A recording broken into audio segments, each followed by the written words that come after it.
Hello student, I am Dr. Monica Agrawal. Welcome back to my YouTube channel Easy Management Classes.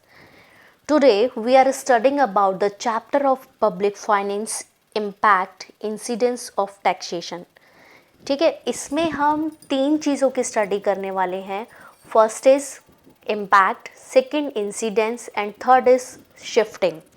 First of all, last videos में मैंने आपको tax की definition समझाई थी. इसको short में हम स्टडी दोबारा से करते हैं, रिवाइज करते हैं कि टैक्स क्या है.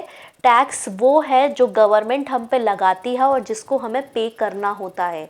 ठीक है, इस पर हमें लीगली इम्पोज करती है हम पर और हमें ये पे करना पड़ता है. तो जैसा इसमें लिखा है,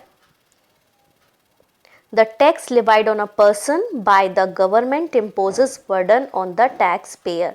The person concerned is liable to pay tax to the government directly, but the burden of the tax may be borne by the person on whom tax is imposed or may be shifted to other.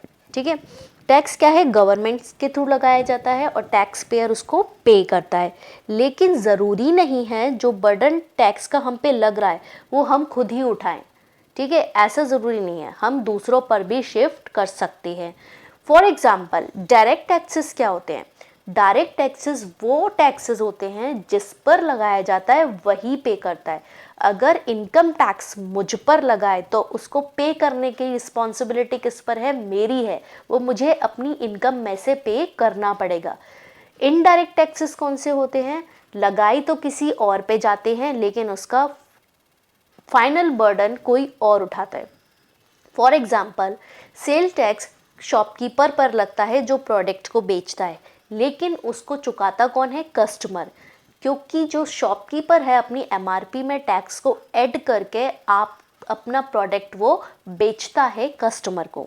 ठीक है, excise duty किस पे लगती है? Producer पर. Product जो किसी भी आइटम को प्रोड्यूस कर रहा है उस पर लगता है. तो लेकिन जो प्रोड्यूसर है वो एक्साइज ड्यूटी किस पर डालता है, किस पर शिफ्ट कर देता है? होलसेलर पे शिफ्ट कर देता है. होलसेलर रिटेलर पे शिफ्ट कर देता है. रिटेलर कस्टमर पे शिफ्ट कर देता है. ठीक है, तो ये क्या हुआ? Final burden of bear tax किसने उठाया? कस्टमर ने उठाया. For example, suppose you are buying a scooter. In the total price of this scooter, excise duty and sale tax are also included. The government levies this tax on the person who sells the scooter, but the seller himself does not bear the burden of this tax. He will shift the burden of this tax on to the buyers. So some taxes like sale tax and excise duties are such that are paid to the government by one person, but their final burden is borne by other person.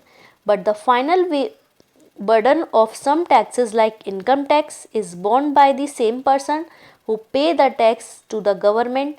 Shift the burden of the tax on to other person is not possible. ठीक है, example क्या कहता है कि एक scooter था. Buyer की, मैंने एक स्कूटर खरीदा जिस पर एक्साइज ड्यूटी लगाई हुई थी और सेल्स टैक्स लगाया हुआ था. एक्साइज ड्यूटी किस पर लगी थी? जो उस स्कूटर को बना रहा था. सेल टैक्स किस पर लगा था? जो प्रोडक्ट को बेच रहा था. ठीक है, गवर्नमेंट ने किस पे लगाया? एक्साइज ड्यूटी लगाई थी प्रोड्यूसर पर और सेल टैक्स लगाया था शॉपकीपर पर. लेकिन फाइनली उसको पे किसने किया? कस्टमर ने, जिसने वो स्कूटर खरीदा. उसको परचेज प्राइस में एमआरपी में एक्साइज ड्यूटी और सेल्स टैक्स को ऐड करके उससे पैसा लिया गया. तो फाइनल बर्डन किसने उठाया? कस्टमर ने उठाया, क्योंकि कस्टमर ने उस स्कूटर को खरीदा और उस स्कूटर के प्राइस में एक्साइज ड्यूटी और सेल्स टैक्स को इंक्लूड करके उससे वसूला गया. तो ये क्या हुआ कि लगाया तो गवर्नमेंट ने शॉपकीपर पर और प्रोड्यूसर पर था, लेकिन पे किसने किया? कस्टमर ने, जिसे हम क्या बोलते हैं? Indirect taxes. Sale tax, excise duty. अब डायरेक्ट टैक्सेस यानी इनकम टैक्स जिस पर्सन पर लगाया हुआ था वही पे कर रहा था, वो उस टैक्स को शिफ्ट नहीं कर सकता. जो टैक्स हम शिफ्ट नहीं कर सकते आगे, हम आगे की तरफ नहीं खिसका सकते उसको हम डायरेक्ट टैक्सेस बोलते हैं। फॉर एग्जांपल इनकम टैक्स, जो टैक्सेस हम आगे शिफ्ट कर देते हैं उसको हम इनडायरेक्ट टैक्स बोलते हैं। For example sale tax and excise duty. समझ आया कि फाइनल बर्डन किसने उठाया? कस्टमर ने। लगाया किस पे था? शॉपकीपर पर। तो इसको हम क्या बोलते हैं? क्या बोलते हैं इसको हम? Indirect tax. इस एग्जाम्पल को अगर आपने अच्छे से समझ लिया है तो आप इजीली इम्पैक्ट, इंसिडेंट्स और शिफ्टिंग को समझ पाओगे। There are three major issues related to monetary burden of every tax. First is impact, second is incidence, and third is shifting. First of all, we understand what is impact of taxation. The impact of a tax falls on the person from whom the tax is collected. Professor Seligman says the impact of the tax is therefore the immediate results of the imposition of the tax on the person who paid in the first instance. ठीक है, तो impact क्या है? जिस पर immediate tax imposed किया गया, government ने जिस पर टैक्स लगाया उसको हम क्या बोलते हैं? इम्पैक्ट। ठीक है, गवर्नमेंट ने इमीडिएटली जिस पर बर्डन डाला था टैक्स का, जिसको इम्पोज किया था, जिससे कलेक्ट करना था गवर्नमेंट को, उसको हम क्या बोलते हैं? Impact. For example, the custom duty will be paid to the government by the importer and excise duty has to be paid by the person who produces that item. The importer and the producer both shift the custom duty and excise duty on to the others. समझ आया कि जो custom duty थी वो किस पर लगाई गई थी? इम्पोर्टर पर। जब हम कोई सामान बाहर से मंगाते हैं, इम्पोर्ट करते हैं, तो उस पर कस्टम ड्यूटी लगती है। जब हम कोई प्रोडक्ट बेचते हैं तो उस पर सेल टैक्स लगता है। गवर्नमेंट में वो टैक्स किस पे लगाया था? इम्पोर्टर पे लगाया था और शॉपकीपर पे लगाया था, लेकिन वो टैक्स आगे की तरफ शिफ्ट कर दिया गया। एक्साइज ड्यूटी और कस्टम ड्यूटी को शिफ्ट कर दिया गया। If we buy an electronic fan from the market, we have to pay the sell tax to the shopkeeper. The latter will be paid it to the government. ठीक है, अब customer ने market से electronic fan खरीदा जिस पे उसने sale tax दिया था, शॉपकीपर को सेल टैक्स दिया था, लेटर शॉपकीपर ने वो गवर्नमेंट को दे दिया। ठीक है, कस्टमर ने किसको दिया? शॉपकीपर को दिया और शॉपकीपर ने गवर्नमेंट को दिया। यानी जो फाइनल बर्डन ऑफ टैक्स किसने उठाया था? कस्टमर ने। लगाया किस पे था? शॉपकीपर पर। तो जिस पे टैक्स लगाया गया है उसको हम इम्पैक्ट बोलते हैं। Technically, it may be said that the incidence of the sale tax will be on the customer and its impact on the shopkeeper. ठीक है, जिस पर टैक्स लगाया गया है हम उसको इम्पैक्ट बोलेंगे, और जो फाइनल बर्डन टैक्स का उठाता है, जो फाइनली टैक्स को पे करता है, हम उसको इंसिडेंस बोलेंगे। सिर्फ दो टर्म्स याद रखो, incidence means customer, impact means shopkeeper. जिस पर टैक्स लगाया है उसे इम्पैक्ट बोलेंगे और जो पे करता है उसको इंसिडेंस बोलेंगे।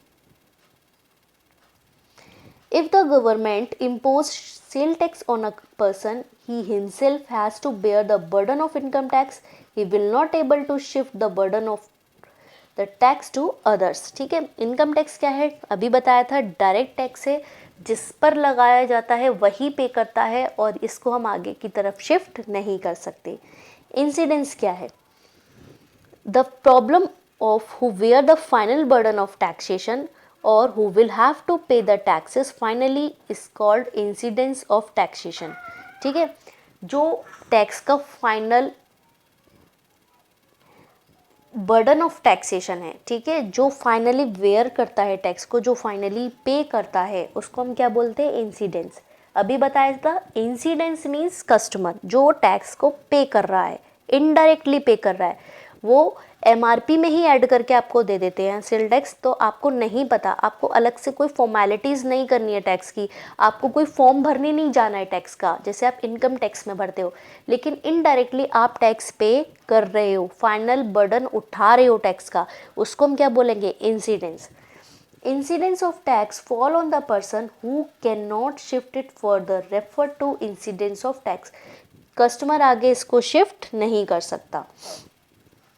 Suppose the government levies excise duty on cloth, it will be received by the government from the producer of cloths, who in its turn will receive it from the wholesaler of the cloths. The wholesaler will shift it to the retailer and the latter will shift it to the customer. It can therefore be said that incidence of taxation will be on the customer. ठीक है, इस example में क्या बताया, जो excise duty थी clothes की वो प्रोड्यूसर पे लगी थी, क्योंकि प्रोड्यूसर क्लॉथ्स बना रहा था. प्रोड्यूसर ने वो टैक्स शिफ्ट कर दिया होलसेलर पर. कैसे शिफ्ट किया, उसने एक शर्ट बनाई थी, शर्ट का प्राइस था 100 रुपीज़. टैक्स लगा था गवर्नमेंट का प्रोड्यूसर पर. प्रोड्यूसर ने क्या किया, वो टैक्स होलसेलर पर डाला. शर्ट में 10% का टैक्स ऐड करके 110 रुपये की होलसेलर को बेच दी. होलसेलर ने क्या किया, टैक्स को रिटेलर पे शिफ्ट कर दिया. रिटेलर पे शिफ्ट कैसे किया, उस शर्ट के दाम बढ़ा दिए, उसको 120 रुपये में बेच दिया. रिटेलर ने वो टैक्स किस पे शिफ्ट कर दिया, रिटेलर ने वो टैक्स कस्टमर पे शिफ्ट कर दिया. यानी उस शर्ट की कीमत अब कितनी हो गई, 130 हो गई. जो शर्ट 100 रुपये में प्रोड्यूस हो रही थी या 80 रुपये में प्रोड्यूस हो रही थी, तो प्रोड्यूसर ने उसमें 110 में बेच दी टैक्स को ऐड करके. प्रोड्यूसर ने होलसेलर को बेच दी 110 रुपये में, होलसेलर ने रिटेलर को बेच दी 120 रुपये में, और रिटेलर ने कस्टमर को बेच दी 130 रुपये में. तो फाइनल बर्डन किसने उठाया, कस्टमर ने उठाया. कस्टमर ने जो शर्ट 100 रुपये की थी उसके लिए 130 रुपये पे किए. तो फाइनल बर्डन किसके ऊपर आया, कस्टमर पर. तो कस्टमर क्या है हमारा, इंसिडेंस है. Dalton says that imposition of tax bring two types burden, monetary burden and real burden. Monetary burden means money collected by the government as a tax. Money, monetary आ रहा है ना, तो money collected by the government as a tax. Real burden क्या है, sacrifice है, that a taxpayer has to make by way of reduction in his economic welfare owing to the imposition of taxes. ये क्या है, real burden क्या है, एक sacrifice है जो हम इकोनॉमिक वेलफेयर के लिए करते हैं. क्योंकि टैक्स के बाद जब हम पे कर देते हैं उसका हमें बेनिफिट्स कहाँ मिलता है, इकोनॉमिक वेलफेयर मिलती है, हमें इकोनॉमिक बेनिफिट्स मिलते हैं. ठीक है, जो गवर्नमेंट हमें प्रोवाइड करती है. तो रियल बर्डन क्या है हमारा, सेक्रीफाइस है हमारा. और मॉनेटरी बर्डन क्या है, money collected by the government as a tax. अब जो इंसिडेंस है क्या है, याद रखना, अल्टीमेट मॉनेटरी बर्डन है. ठीक है, इस लाइन को याद रखना. इंसिडेंस क्या है हमारा, अल्टीमेट मॉनेटरी बर्डन. अब कुछ राइटर्स हैं, कुछ ऑथर्स हैं जिन्होंने इंसिडेंस के कॉन्सेप्ट्स को दिया है. फर्स्ट है हमारी Mrs Ursula Hicks concepts of incidence. ये सारी चीज़ें आप पे शॉर्ट नोट्स में पूछी जा सकती हैं एग्ज़ाम में. तो एग्ज़ाम्स के पॉइंट ऑफ व्यू से it is very important topic. So इसको बहुत अच्छे से पढ़ के जाना. और अगर आपने एक लाइन में भी क्लियर डिफाइन किया है तो आपको अच्छे मार्क्स मिलने की पूरी उम्मीद है. तो पहला कॉन्सेप्ट किसने दिया है, मिसेस उर्सुला, जिन्होंने 1940 में दिया था अपना कॉन्सेप्ट. याद रखना, 1940 में दिया था इंसिडेंस का कॉन्सेप्ट मिसेस उर्सुला हिक्स ने. उन्होंने इंसिडेंस को 2 पार्ट्स में डिवाइड किया था, फॉर्मल एंड इफेक्टिव. फॉर्मल क्या है, द मॉनिटरी या मनी बर्डन ऑफ टैक्स और money incidence. Formal incidence refer to the proportion of taxpayer income that has been paid over to the government. ठीक है, money burden of tax है. Formal क्या है, money burden of tax है जो हम government को पे करते हैं. अपनी इनकम का जो पार्ट हम गवर्नमेंट को पे करते हैं इन मनी टर्म, उसको हम क्या बोलते हैं, फॉर्मल इंसिडेंस. इफेक्टिव इंसिडेंस यानी इफेक्ट देखना. समझ आया, वर्ड से ही समझ आ रहा हो. इफेक्ट देखना यानी जो टैक्सेशन सिस्टम है उसका इफेक्ट हमारी इकोनॉमी पे क्या पड़ रहा है. ठीक है, हम इसमें एडवांटेजेस देखते हैं और डिसएडवांटेजेस देखते हैं. और ये एडवांटेजेस और डिसएडवांटेजेस को हम स्टैटिस्टिकली मेज़र नहीं कर सकते। सिर्फ हम इसमें क्या देखते हैं, कंपेयर करते हैं चीज़ों को कि बिफोर टैक्स हमारी इकोनॉमी पे क्या इफेक्ट हो रहे थे उसके, और आफ्टर टैक्स हमारी इकोनॉमी पे क्या इफेक्ट हो रहे हैं। ठीक है, फॉर्मल इंसिडेंस क्या हुआ, मनी जो हम गवर्नमेंट को पे कर रहे हैं। इफेक्टिव इंसिडेंस क्या हुआ, यहाँ पर हम इफेक्ट देखते हैं इकोनॉमी पे कि बिफोर टैक्स और आफ्टर टैक्स क्या इफेक्ट पड़ रहे हैं। ठीक है, सेकंड आता है Musgrave concept of incidence of taxation. ठीक है, अब मैस्ग्रोव थे, उन्होंने incidence of tax Incidence of taxations refer to the changes in the distribution of income available for private uses. These changes are caused by changes in budgeting policy that involve resource transfer. Musgrove is of the viewpoint that distributional changes may be caused either due to change in tax policy और expenditure policy और in both. ठीक है, उन्होंने ये क्या study की है, उन्होंने स्टडी की जो डिस्ट्रीब्यूशन ऑफ इनकम है, जो इनकम का डिस्ट्रीब्यूशन गवर्नमेंट कर रही है प्राइवेट यूज़ के लिए, वो हमारे बजट पर कैसे इफेक्ट डालती है, यानी वो कैसे चेंज हो रही है, टैक्सेशन पॉलिसी की वजह से चेंज हो रही है या फिर एक्सपेंडिचर पॉलिसी की वजह से चेंज हो रही है या फिर दोनों की वजह से चेंज हो रही है। उन्होंने इसमें 5 कंडीशंस दी। फर्स्ट कंडीशन क्या है, स्पेसिफिक टैक्स इंसिडेंस। टैक्स की बात हो रही है, यानी कि जो भी डिस्ट्रीब्यूशन ऑफ इनकम है वो चेंज हो रही है। क्यों चेंज हो रही है, क्योंकि टैक्स पॉलिसीज़ में चेंज हो रहे हैं और पब्लिक एक्सपेंडिचर कांस्टेंट है। डिफरेंशियल टैक्स इंसिडेंस, यहाँ पर 2 टैक्स पॉलिसीज़ की बात होती है जो सेम लेवल का यील्ड प्रोवाइड करती हैं। ठीक है, जिसको हम एक की जगह दूसरे को यूज़ कर सकते हैं एज सब्सटीट्यूट। ठीक है, सब्सटीट्यूट समझते हो ना आप लोग, हमने स्टडी की थी सब्सटीट्यूट की, मतलब जैसे चाय और कॉफ़ी दोनों एक दूसरे के सब्सटीट्यूट है, एक की जगह दूसरे को यूज़ कर सकते हैं। ठीक है, जो 2 टैक्स पॉलिसी सेम टाइप की होती हैं, हम एक की जगह दूसरी यूज़ कर लें, उसको हम क्या बोलेंगे, डिफरेंशियल टैक्स इंसिडेंस। हम दोनों टैक्स पॉलिसीज़ की इसमें स्टडी करते हैं बजट बनाते समय। स्पेसिफिक एक्सपेंडिचर इंसिडेंस, एक्सपेंडिचर की बात हो रही है तो it means tax policy constant रहेगी और एक्सपेंडिचर्स चेंज होने पर हमारी जो डिस्ट्रीब्यूशन ऑफ इनकम है चेंज होती है, उसको हम क्या बोलते हैं, specific expenditure incidence. Differential expenditure incidence क्या होते हैं, डिफरेंट टाइप्स ऑफ एक्सपेंडिचर जो सेम टाइप के यील्ड प्रोवाइड करते हैं। ठीक है, उसकी स्टडी की जाती है इसमें। बैलेंस्ड बजट इंसिडेंस, यहाँ पर हम दोनों की स्टडी करते हैं, जो डिस्ट्रीब्यूशन ऑफ इनकम में चेंजेस हो रहे हैं वो दोनों की वजह से हो रहे हैं, लेवल ऑफ एक रियल एक्सपेंडिचर और टैक्सेशन पॉलिसीज़। ठीक है, तो जो मैस्ग्रोव थे उन्होंने 5 कंडीशंस दी थी। स्पेसिफिक टैक्स पॉलिसीज़, जहाँ पर टैक्स पॉलिसीज़ में चेंज करने पर डिस्ट्रीब्यूशन ऑफ इनकम में चेंजेस आते हैं। Differential tax incidence, 2 tax policies की स्टडी की जाती है उसमें जो सेम टाइप की होती हैं। ठीक है, ताकि हम एक की जगह दूसरे को यूज़ कर पाए। स्पेसिफिक एक्सपेंडिचर इंसिडेंस, जो डिस्ट्रीब्यूशन ऑफ इनकम में चेंजेस हो रहे हैं वो एक्सपेंडिचर्स की वजह से हो रहे हैं, एक्सपेंडिचर्स में चेंजेस होने की वजह से हो रहे हैं। डिफरेंशियल एक्सपेंडिचर इंसिडेंस क्या होते हैं, जहाँ पर हम डिफरेंट एक्सपेंडिचर्स की स्टडी करते हैं, टैक्स फंक्शंस कांस्टेंट होते हैं। बैलेंस्ड बजट इंसिडेंस क्या होते हैं, जहाँ पर डिस्ट्रीब्यूशन ऑफ इनकम में दोनों की वजह से चेंजेस होते हैं, एक्सपेंडिचर्स की वजह से भी और टैक्स की वजह से भी। आई होप मैस्ग्रोव का कॉन्सेप्ट अच्छे से समझ आ गया होगा। अब दोनों का डिफरेंस समझते हैं, इम्पैक्ट का और इंसिडेंस का, कि दोनों में क्या डिफरेंस है। इम्पैक्ट सिंपल याद रखना, इम्पैक्ट क्या है, शॉपकीपर, और इंसिडेंस क्या है, कस्टमर। ठीक है, इनिशियल बर्डन जिस पे पड़ रहा है वो क्या है, इम्पैक्ट। फाइनल बर्डन जो उठा रहा है उसे हम क्या बोलते हैं, incidence.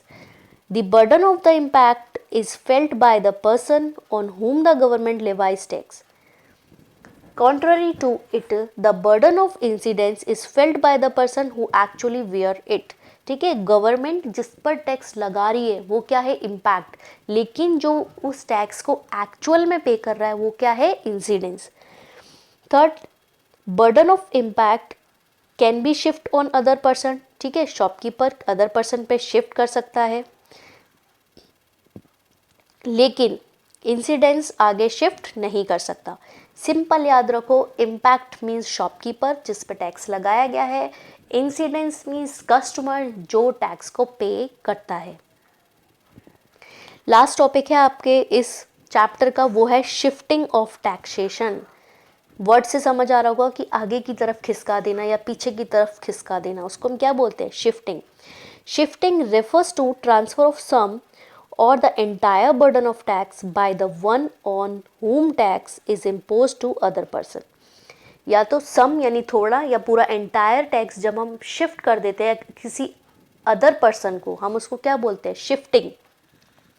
The burden of taxation is to be shifted through exchange. Exchanges of good is an essential condition for the shifting of taxation। ठीक है, एक्सचेंज क्या है, खरीदना। ठीक है, आपने 1 किलो चावल खरीदे, उसके बदले में आपने क्या किया, पैसे दिए दुकानदार को, शॉपकीपर को, तो वो क्या है, एक्सचेंज की जब कंडीशन आती है वहाँ पर आप टैक्स को शिफ्ट कर सकते हो। ठीक है, एक्सचेंज की कंडीशन, प्रोड्यूसर होलसेलर से एक्सचेंज करता है, होलसेलर रिटेलर से एक्सचेंज करता है, और रिटेलर कस्टमर से एक्सचेंज करता है। तो जहाँ एक्सचेंज वाली कंडीशन आती है, कुछ लेकर कुछ देने वाली कंडीशन आती है, वहाँ पर हम टैक्स को शिफ्ट कर सकते हैं। For example, the government impose excise duty on the manufacture of cloth and collect the tax amount to the manufacturer. The manufacturer will added the tax amount of the cost of production and will fix price of the cloths accordingly. By fixing price of the cloths inclusive of taxation, the producer shift the burden of excise duty to the customer। समझ आया? पहले भी example पढ़ा था कि clothes का excise duty किस पर लगा था, मैन्युफैक्चरर पर, जो कपड़ों को बना रहा था मैन्युफैक्चरर पर लगा। मैन्युफैक्चरर ने क्या किया, एक्साइज ड्यूटी को ऐड कर दिया कॉस्ट ऑफ प्रोडक्शन में, और ऐड करके वो चीज़ बेच दी कस्टमर को। तो रियल बर्डन किसने उठाया, कस्टमर ने उठाया एक्साइज ड्यूटी का। शिफ्टिंग कितने टाइप्स की होती हैं, 2 टाइप्स की होती है, एक फॉरवर्ड एंड एक बैकवर्ड। फॉरवर्ड आप इजीली समझ सकते हो कि शॉपकीपर कस्टमर पे शिफ्ट कर देता है, यानी आगे की तरफ शिफ्ट हो रहा है। मैन्युफैक्चरर ने होलसेलर पे शिफ्ट किया, होलसेलर ने रिटेलर पे शिफ्ट किया, रिटेलर ने कस्टमर पे शिफ्ट किया। इसे हम क्या कहते हैं, फॉरवर्ड शिफ्टिंग कहते हैं। In this shifting price of goods are increase. समझ आया ना, जैसे जैसे शिफ्ट होती जाती हैं आगे चीज़ें, उसके प्राइस बढ़ते जाते हैं। मैन्युफैक्चरर से होलसेलर पे गई तो प्राइस 100 रुपये था, होलसेलर पे रिटेलर पे गई, उसी चीज़ का प्राइस 150 रुपये हो गया। रिटेलर से कस्टमर पे गई, कस्टमर पे जाते जाते उस चीज़ का जो दाम था वो कितना हो गया, 200 रुपये हो गया। तो यानी कि प्राइस ऑफ गुड्स क्यों इंक्रीज़ हो रहे हैं, क्योंकि फॉरवर्ड शिफ्टिंग चल रही है। In the words of Seligman, tax shifted forward from the seller to the purchaser is called a forward shifting. For example, a sugar producer pays the excise duty on sugar. He can shift the whole or the part of it to the consumers through the wholesaler or the retailer by increasing the price. Thus, the forward shifting the monetary burden of taxation can be shifted fully or partially by the seller of the sellers to the consumer by the rising price। समझ आए, वो एक clothes वाला example था, उसको sugar में change कर दिया इन्होंने कि शुगर की एक्साइज ड्यूटी किस पे लगी थी, मैन्युफैक्चरर पर। मैन्युफैक्चरर ने कॉस्ट ऑफ प्रोडक्शन के साथ एक्साइज ड्यूटी ऐड करके उस टैक्स को कस्टमर पे शिफ्ट कर दिया या कंज्यूमर पे शिफ्ट कर दिया। ठीक है, तो उसको कंज्यूमर पे शिफ्ट कर दिया, उसको हम क्या बोलते हैं, फॉरवर्ड शिफ्टिंग। ठीक है, फॉरवर्ड शिफ्टिंग बोलते हैं क्योंकि पार्शली और फुल्ली वो किसने पे किया, कस्टमर ने पे किया। अब आते हैं बैकवर्ड शिफ्टिंग। बैकवर्ड शिफ्टिंग यानी पीछे की तरफ। The tax shifted backward from purchaser to the seller, यानी जब परचेजर सेलर पे डाल देता है टैक्स, परचेजर सेलर पे शिफ्ट कर देता है, उसको हम बोलते हैं बैकवर्ड शिफ्टिंग। इसका एग्जाम्पल क्या है, if the government levies a house tax on the tenant but the tenant deducted it from the payment of house rent to the landlords. Government ने हाउस टैक्स किस पे लगाया? टेनेंट पे लगाया। Tenant कौन है? जो किराए पर रह रहा है, ठीक है, जो रह रहा है उस पर तो हाउस रेंट लगेगा, लेकिन जो टेनेंट था उसने क्या किया? Deducted it from the payment of house rent to the landlord, ठीक है। लैंडलॉर्ड ने पे किया फाइनली, उसने तो जो पैसे थे दे दिए रेंट के तौर पे, लेकिन लैंडलॉर्ड ने पे किया। रह कौन रहा था घर में?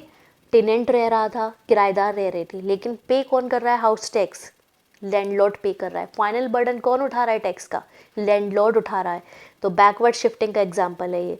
If the increase in tax price of the commodities falls, it will be the example of backward shifting, ठीक है। टैक्स के इंक्रीज होने पर अगर प्रोडक्ट के प्राइस डाउन हो जाए तो समझ लो बैकवर्ड शिफ्टिंग चल रही है, ठीक है।